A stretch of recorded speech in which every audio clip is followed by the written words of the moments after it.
Bienvenue, vous écoutez Azimut. Ici, on parle orientation avec les parents qui s'intéressent à l'orientation scolaire de leurs ados.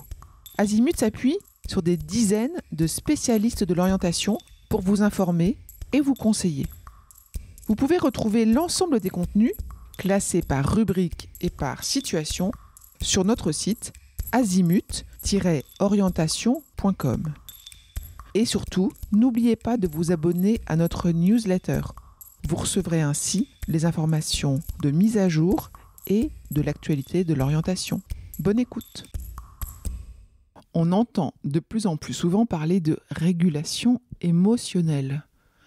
Pourtant, pas certain que ce concept soit clair pour tous. À titre d'exemple, les jeunes pensent souvent qu'il suffit de ne pas montrer ses émotions pour savoir les réguler. En fait, savoir réguler ses émotions regroupe les capacités suivantes. 1. Identifier et accepter les émotions. 2. Les comprendre. Et puis, 3. Pouvoir adapter son comportement à ses émotions selon l'environnement et le contexte. Il ne faut pas supprimer ou ignorer les émotions, mais bien les intégrer de manière saine et constructive dans nos vies. Pour l'adolescent, la régulation des émotions est cruciale.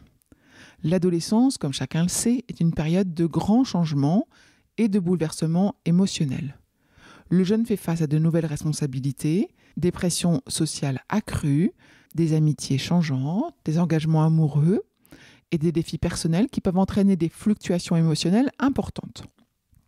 Et ce d'autant plus que son cerveau, en pleine réorganisation, n'est pas physiologiquement équipé pour l'aider à gérer ses émotions. Dans ce contexte, l'accompagner vers une meilleure régulation émotionnelle est essentiel. En effet, apprendre à gérer et à canaliser efficacement ses émotions peut avoir des avantages significatifs. Premièrement, réduire le stress et l'anxiété. Deuxièmement, renforcer les compétences sociales, parce que les émotions non régulées peuvent avoir un impact négatif sur les relations avec les amis, sur la famille et l'entourage. En effet, savoir exprimer ses émotions de manière constructive favorise une communication ouverte et une meilleure compréhension mutuelle. Un jeune qui maîtrise la régulation émotionnelle est mieux équipé pour communiquer efficacement, pour résoudre les conflits de manière constructive et maintenir des relations positives et saines.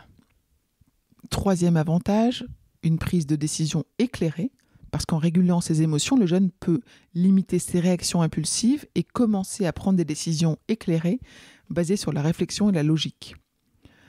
Quatrièmement, réussite scolaire. Parce qu'en effet, un jeune qui est en mesure de gérer son stress, de rester concentré et de surmonter les obstacles émotionnels parfois même douloureux, est plus susceptible d'atteindre ses objectifs, qu'ils soient scolaires ou extrascolaires.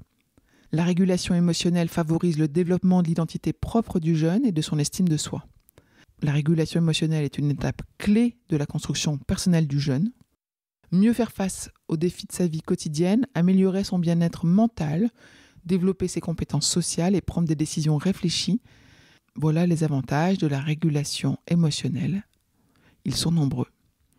Il est donc essentiel d'offrir aux adolescents des outils et des ressources pour développer leurs compétences en matière de régulation émotionnelle. Je vous retiens quelques instants. Vous écoutez peut-être sur Apple ou sur Spotify ou sur Deezer ou sur une autre application de podcast. Je voulais m'assurer que vous connaissiez l'existence de notre site azimut-orientation.com. Sur ce site, les contenus sont organisés par thématique et par situation. Ceux qui connaissent adorent et utilisent notre moteur de recherche, ce qui leur permet d'aller chercher directement le bon contenu qui correspond à leur problématique. Je vous encourage à vous y connecter et n'oubliez pas de vous inscrire à notre newsletter. Merci de votre fidélité et à bientôt.